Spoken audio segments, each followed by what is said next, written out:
Hello and welcome to the Sheldrake-Vernon Dialogues with myself, Mark Vernon, and Rupert Sheldrake. Hi, Rupert. Hello, Mark. We get together and discuss something that has been on our minds, that we've encountered, a subject that seems in the air, with the hope that it prompts your own thoughts and reflections.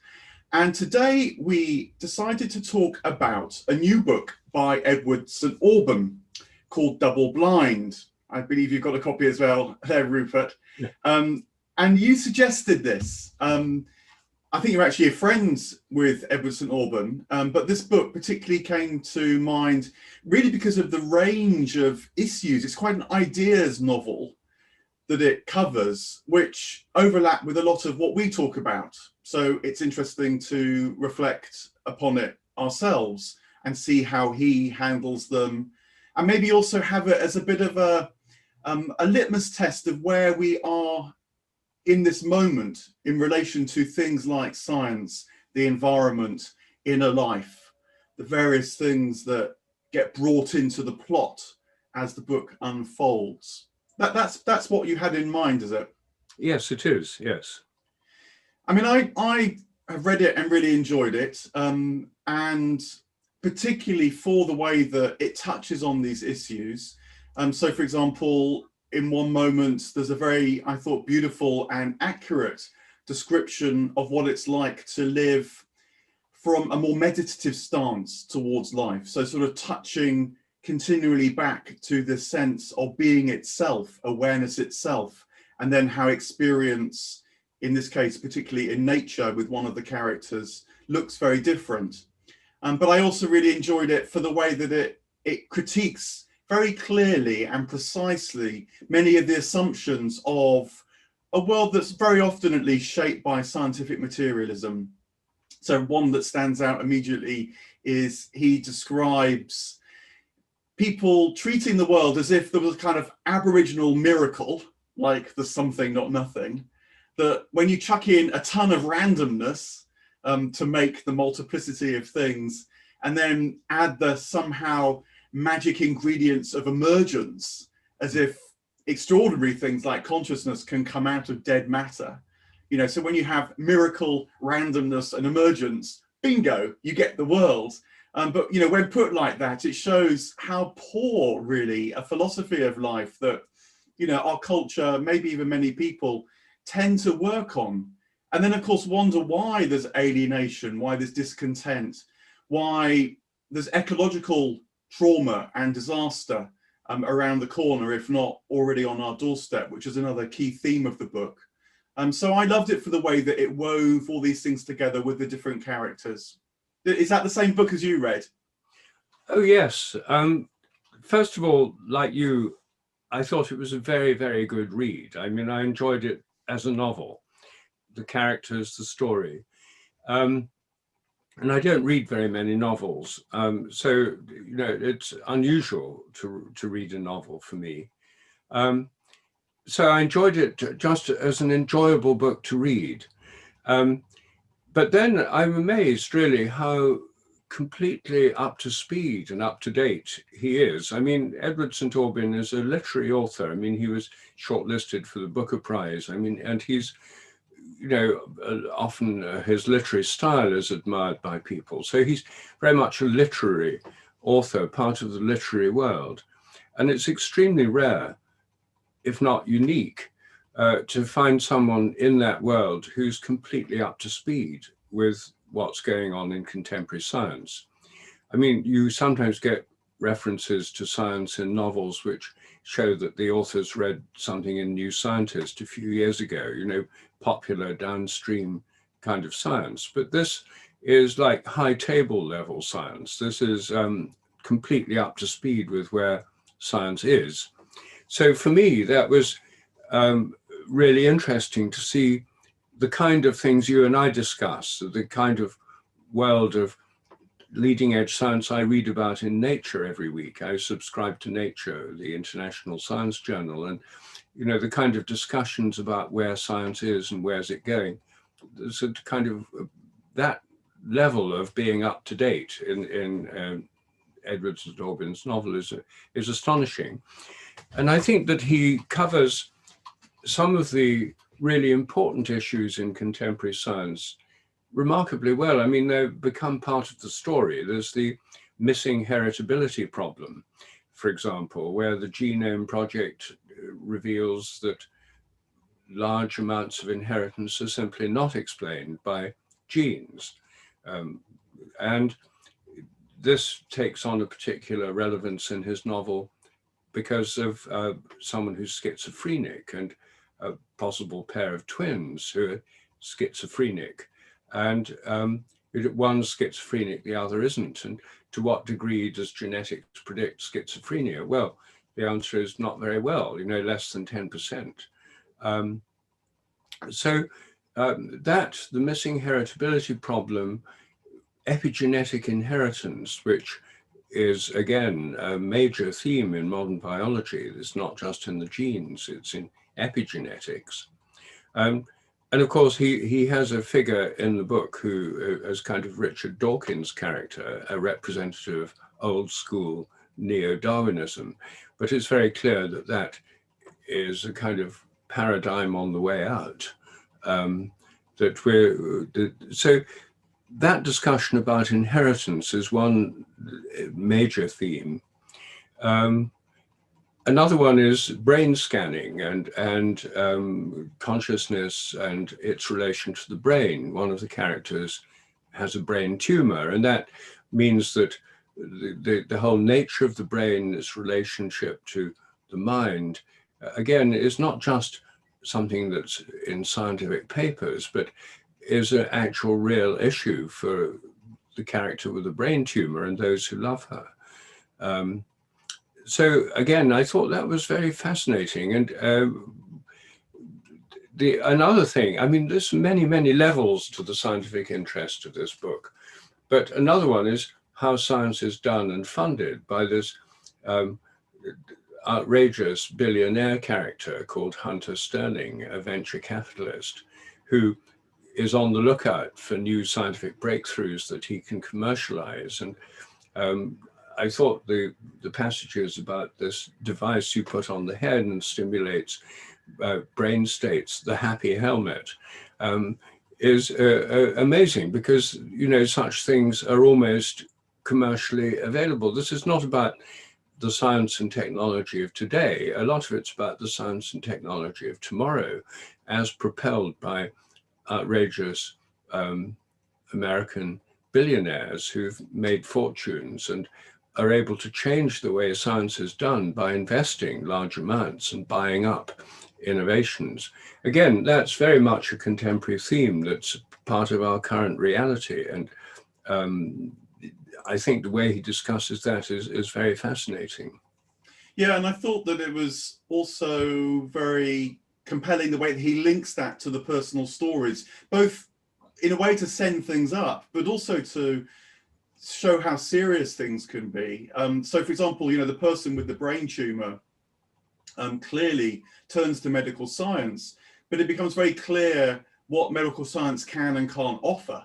And that then relates back to the business of neuroscience, which I think he puts it at one point and says, it's not just that brain scans don't scan the mind, they don't even really scan the brain. They just scan certain bits of the brain that, kind of become hotter or colder depending on what's going on. So he's very clear about what things can and can't do and how that impacts people's real lives. But also the happy helmets. I mean, I took that as a kind of big send up because, without wanting to give too much away, they kind of scan the brain of someone they take to be really happy and then think that somehow you can just replicate those brain waves and pump them into someone's skull. But this is being funded, by the billionaire, and a lot of people want to make a lot of money out of it, as you're saying. And yet really it's a sort of foolish nonsense at the same time. So that's the kind of sharp critique of it, but based, as you're saying, on, I think, a real insight and understanding of what's going on. Yes. And I think that this interface between leading edge consciousness studies and billionaires is particularly relevant because, after all, there are a number of billionaires, real life billionaires, not fictitious ones like Hunter Sterling, who have got very interested in psychedelics, partly because they've taken them themselves, but partly because they think there's huge commercial potential. If psilocybin and other psychedelics can lead to effective cures for depression, addiction, etc., as some of these recent trials suggest, then there's a lot of money in this.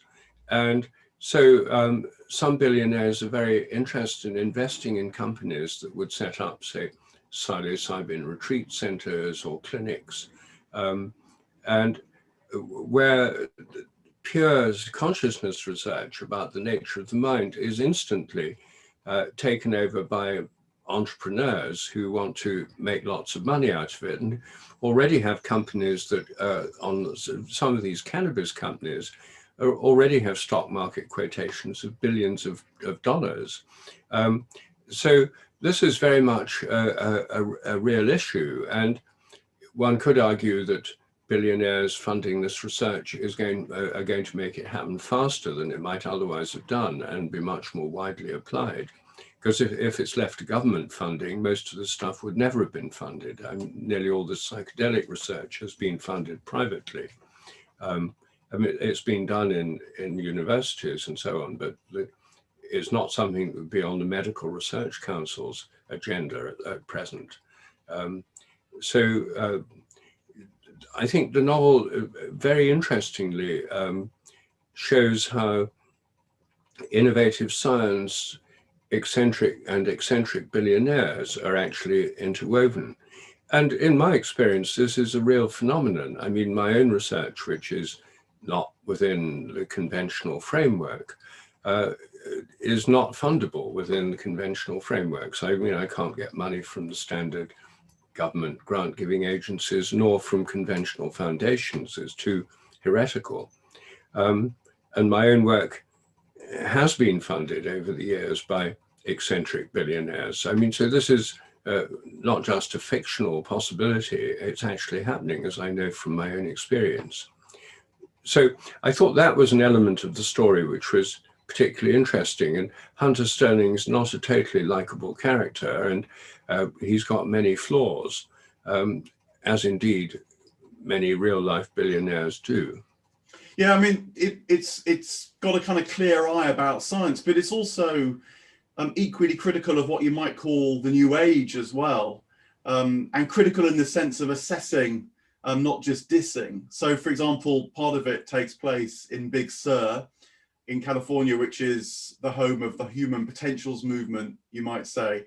And it shows how kind of wacky therapeutic workshops, and indeed sort of just completely overt sexual seduction, plays a part in that world, but at the same time trying to wrestle with a side of life that does otherwise get squeezed out and lost, and trying to get a feel for who we are in the round as human beings, not just as sort of biological robots. I mean, there's another whole area which he feels very up on in relation to this regard, which is the replication crisis, something that we've talked about explicitly before, but just in a way laying very clearly quite how powerful a presence this is, particularly in what you might call the softer sciences, but even through the harder sciences as well, and how negotiating what we don't know is quite as important as what we do know. I mean, this comes up partly in relation to ecology as well, where, you know, it's pretty clear that things are going very wrong, but how they're going wrong, over what time scale, what that means for us now, all these complexities are thrown into the mix as well. So it's educative, I'd say, the book. It is a really good read, and it's a good story, and it's got colourful characters. It's clearly written, but it is educative as well. Yes, in so many ways, it's such a rich book. I mean, I've read it twice so far, and I intend to read it again because it's this is something I hardly ever do with any books. There's just so much there. It's very concentrated.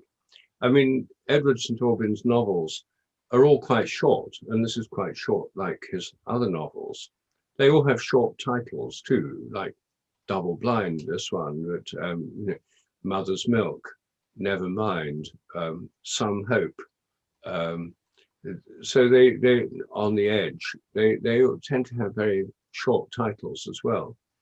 But it's also politically well informed. I was fascinated by the interaction in Big Sur between two neighboring ranch owners.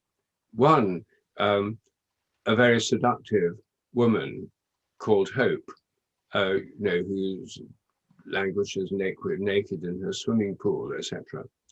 And the other, a right-wing Republican type. Yet both of them are really into conservation. He because he likes hunting and the outdoors and stuff. She because she's sort of eco-friendly. But what he makes clear there is that they tend to see each other through stereotypes. You know, she sees him as a kind of reactionary Republican. He sees her as a kind of new agey figure with a sort of totem pole at her gate and so on.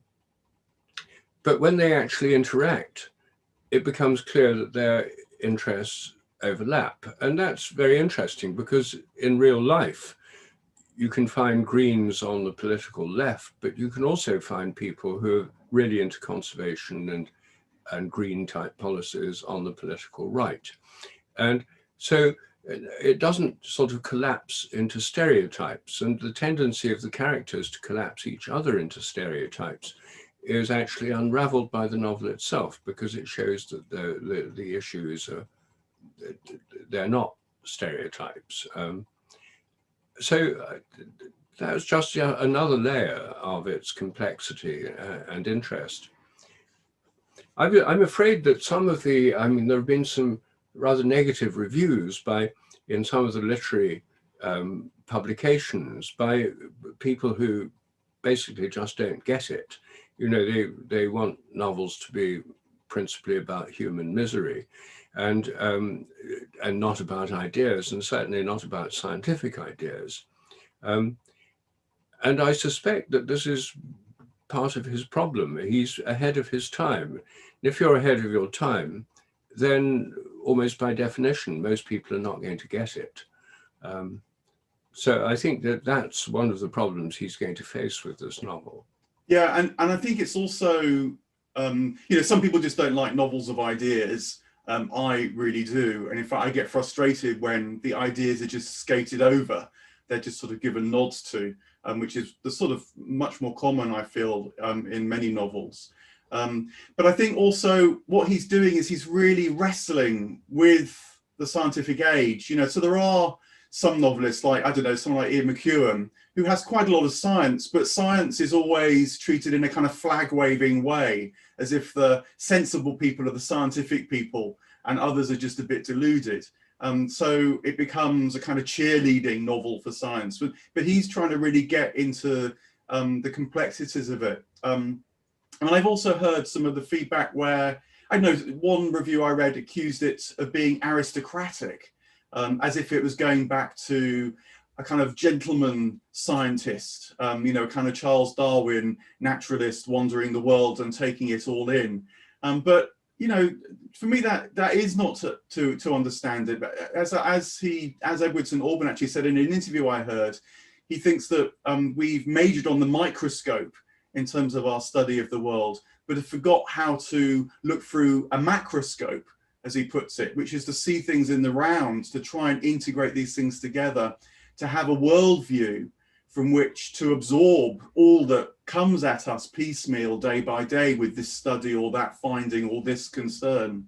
And I thought that is true. And, you know, it made me think about this word aristocratic because, you know, I get why people are averse to it. But on the other hand, it does mean trying to understand the power of the good, from the Greek, you know, aristo meaning the good, the power of the good, the crassy bit. And I think that's what he's inviting us to cultivate within ourselves in the world that we find ourselves, to ask ourselves, you know, what is the good life?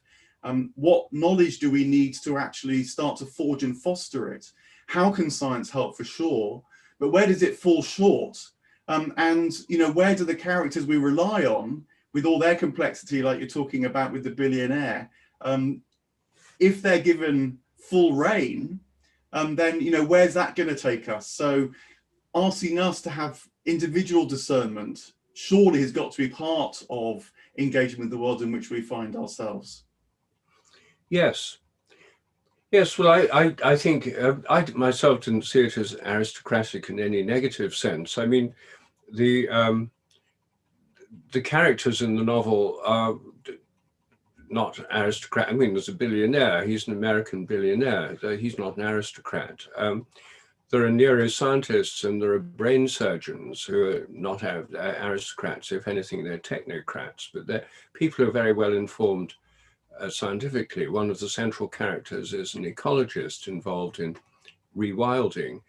Well, that's happening on an aristocratic estate, but I mean, in real life, the only people who are doing rewilding at the moment, at least in Britain, are people with aristocratic estates or possibly some wildlife trusts. But it's not exactly a government project. It's something that's not standard local councils doing this. This is people who can afford to take the risks and do this, like on the Knepp estate in Sussex. I think one of the aspects of the novel that I found least comprehensible but very intriguing was one of the subplots is the psychoanalytic or psychotherapeutic session between a psychotherapist, who's the father of one of the characters, and a very disturbed schizophrenic client. And I've got too little experience of psychotherapy to know how plausible that was. You're a psychotherapist, so I'd be interested in your take on that aspect of the book.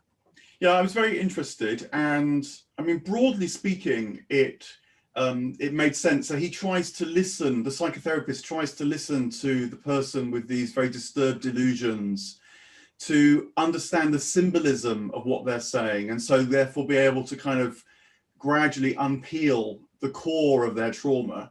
And so the idea is that as they understand and share that, what actually happened more and more, the delusions and the fear and the paranoia and the disturbance around that gradually dissolves as well. Now, I mean, this can be done, but it is really hard work. And if, you know, I did feel that, well, in the novel, we hear the good sessions that the psychotherapist meets his clients in. And they're the interesting sessions, if you like, when you see how language conveys much more than we think it is. And so someone who's listening carefully to the hidden agenda as well as the overt attack might be able to get some sense of that. But I felt that the sort of frustration, the confusion, just being in the zone of someone else's madness, that is itself very costly. Often, you know, I worked in a psychiatric hospital, not with schizophrenic patients, but with people suffering from very entrenched personality disorders. And you have to have, or I think you have to have lots of support, lots of what they call supervision, but really is kind of discussion about what's going on to keep your own sanity, to tolerate these attacks. So the psychotherapist I felt was perhaps slightly idealized. They were a very, very noble, kind, patient, absorbent kind of person doing what is very, very difficult work. But nonetheless, you know, it did also say how when it comes to human beings, consciousness, mental health, spirit, soul, you know, it's going to take this much more rounded approach, supported by medication, supported by, at times, incarceration or, you know, institutionalization at least, because that is the complexity of who we are. Mm. I mean, another area where I felt I could perhaps have done it with a little bit more, but it was certainly there, was in relation to mainstream Christianity in this case. So there was two kind of characters that held that area. One was a rather unpleasant cardinal, and then a second was a very charming but somewhat naive monk. And you know, whilst it's important, I think, to have that resource there. It made me think more about how traditions, wisdom traditions, religions like Christianity can offer this macro scope, seeing things from the outside in as much as from the inside out. And, you know, maybe the fact that that wasn't so well developed in the book, you know, as I read it anyway, is too a sign of our times, that people are looking for new ways of doing what traditionally religion would have done. Yes. Well, one of the most attractive characters in the book is the monk, Father Guido. And as you say, he comes across as naive, but also very innocent and saintly. I mean, he's, as opposed to the cardinal, who's not very saintly. And yes, I thought that could have been developed more. I mean, there is a kind of lack of a religious dimension. There's a spiritual dimension, but there's a lack of much engagement with traditional religions. And again, that's a symptom of our age. It's not specific to Edward St Aubyn, but I thought the fact that the monk did come into it was important, because it did bring in that dimension, although, as you say, it could have been developed further. Yeah, and it is a dimension that perhaps people don't think of when they think of religion, because they do think of church and they think of clergy and so on, and yes, you know, maybe the moral side. Whereas this was very much about living a way of life that could open you more and more to reality and to the divine. So it was certainly welcome in that respect. And indeed, the transfer of mystical states via the happy helmet, by taking readings from a saintly hermit, an obscure hermit in Italy, and trying to transfer his brain states to people who signed up for the Hunter Sterling happy helmet. I mean, that was quite a witty take on all this, I thought. And in fact, the book is witty as well as all these other things. Yeah, no, I felt that was the sort of the spiritual materialism strand of the modern world, yeah, which treats contact with the divine as something to sort of conjure or imitate or invent, rather than really opening up to resonate and be changed by, rather than just kind of program into. Yes. I mean, it ends very humanely. I won't give the end away, but it ends with a touching personal moment, but also one where you're not quite sure what's going to happen next, how it will continue.